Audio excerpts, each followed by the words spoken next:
Hi, my name's Helen. I go to Stockport College, which is part of Lancaster University, studying equine studies and photography. Since the age of, I'd say, 11 months old, or probably since I was born, I've absolutely adored animals, and especially horses. When I was 11, I tried to climb up the back leg of a donkey, so my mum thought I'd better off send her somewhere a bit safer to pursue what she wants. So since 3, I've ridden horses, and by the age of 7, I started Pony Club and working with them, getting all my badges, learning how to look after them, whether it's grooming them, riding, and just general care.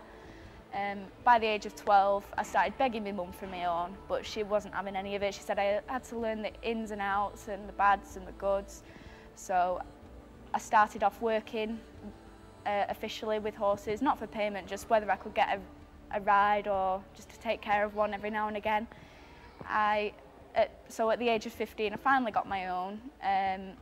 We got him from a dealer, a beautiful black horse, which I eventually named Troy, but he was 100 kilos underweight or so, and he had some behavioural issues, and he had scars on the backs of his legs, so he wouldn't let me go near his head or anything, and I must have got kicked around and beaten more times in 3 months than I will in the rest of my life.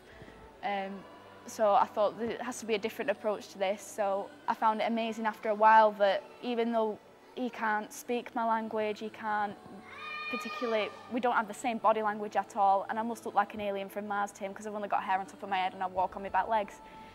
And he full well knew that he was big enough to hurt me, but he chose not to.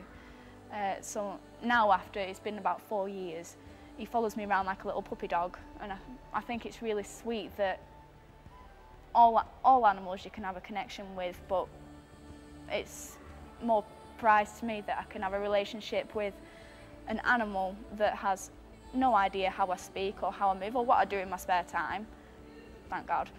But he really makes me feel special, much better than a boyfriend. And I found it interesting that we can't only help horses, but horses can help us. They can help people with behavioural problems or with disabilities. You can send them to camp, people go to camps in America especially just to work with horses, to learn their body language and how they communicate with other people, because a horse will pick up on that much more clearly. Whether you're a bad person, you have bad intentions, or whether you're just nervous, a horse will pick up on that. And there's been so many programs of people learning how to behave again, or how to trust in people or animals again, just through horses, and I find that really, really amazing. And it's all thanks to my own horse that I've learnt that.